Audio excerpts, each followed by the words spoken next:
Namibians, when I look back to the past 12 months, which have defined the year of revival, I am pleased with the giant steps we have made as Namibians towards our collective prosperity. We are on course in our ambition to leave Namibia in better shape come March 2025.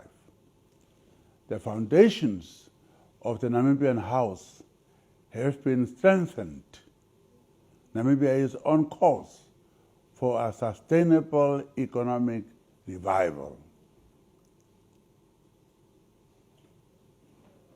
Many Namibians will recall the difficulties we experienced over the past years, starting with a global commodity crisis in 2015, which led to protracted declines in government revenue, affecting the implementation of the ambitious development and infrastructure manifesto the government had planned to implement in the noble pursuit of prosperity for all.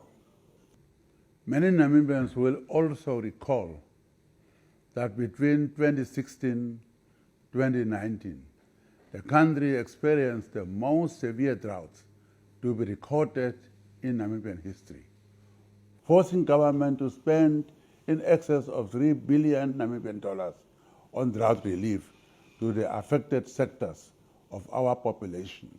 Undoubtedly, Namibians will not forget the calamity and devastation in 2020 caused by the invisible enemy, the COVID-19 pandemic. Namibians from all walks of life lost their loved ones. Lockdowns impacted sectors of our economy. Businesses closed down. Job losses occurred in the services sector, specifically in tourism.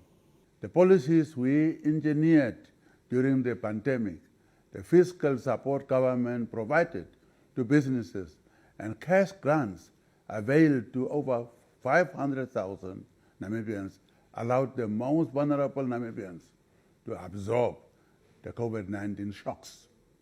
As we traversed these difficulties, the government increased the old age pension grant from a meager 600 Namibian dollars in 2016 to 1,400 Namibian dollars.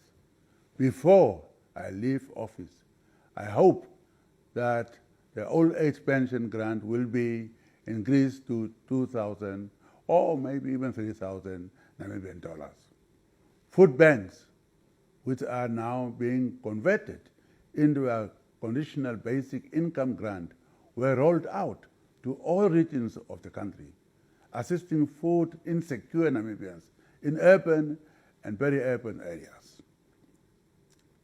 The Harambee Prosperity Plan 2, which I launched as part of a post-COVID-19 economic recovery plan, will have a specific focus on strengthening our social safety nets, and the creation of new engines of growth is bearing fruits. The government established the Welwitschia Fund to enhance national resilience and to promote intergenerational prosperity through redistribution of benefits from our natural resources endowment. Today, the tourism sector is returning to pre-COVID-19 levels.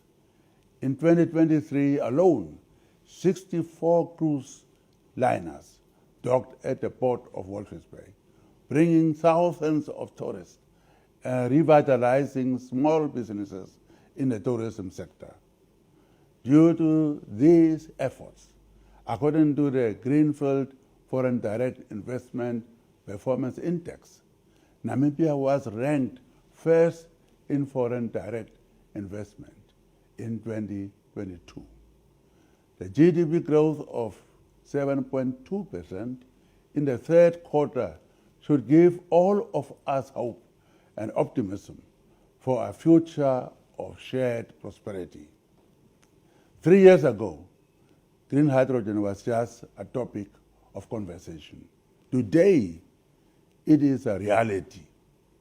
Institutions and policies are in place.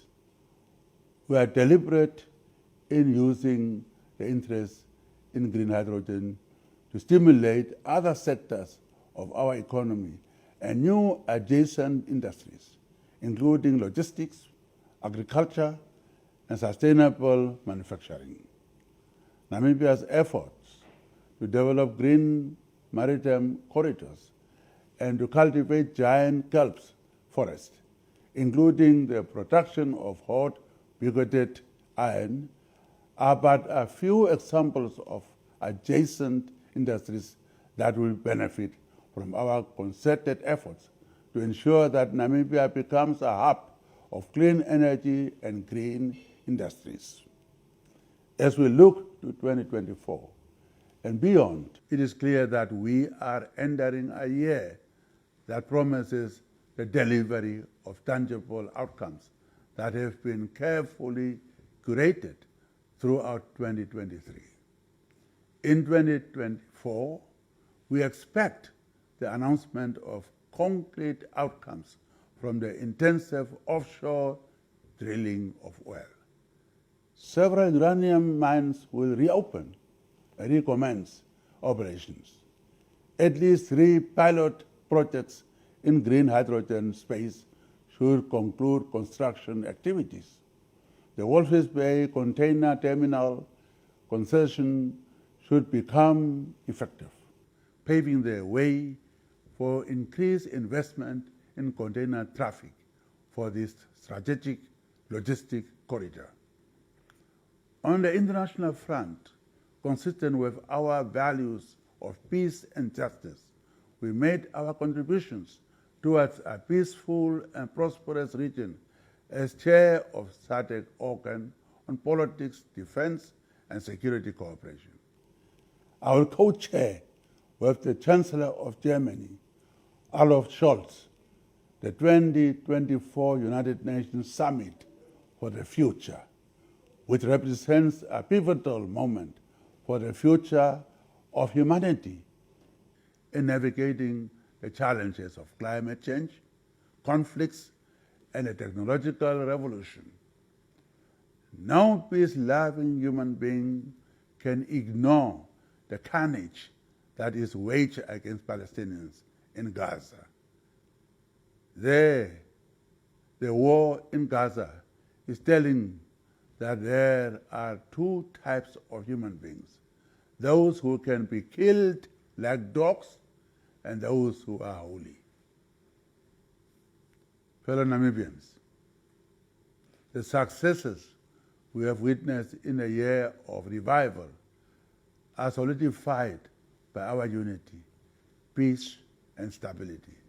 Our commitment to hold hands has been motive force in overcoming the multiple crises we went through over the past years of economic downturns, droughts, and the COVID-19 pandemic. We have now turned the tide, and the Namibian house is in much better shape. We have to look forward in our march towards shared prosperity. We are at the dawn of a new year. With each new year, the promise of better opportunities is inevitable. With each new year, we develop bigger expectations and ambitions. In order to seize the opportunities that are in line with our ambitions and expectations, we should redouble our efforts to make Namibia a better country. I call on each one of us to work harder for our collective welfare. I call on all of you to hold hands and to ensure that no one feels left out of the Namibian house. With these words,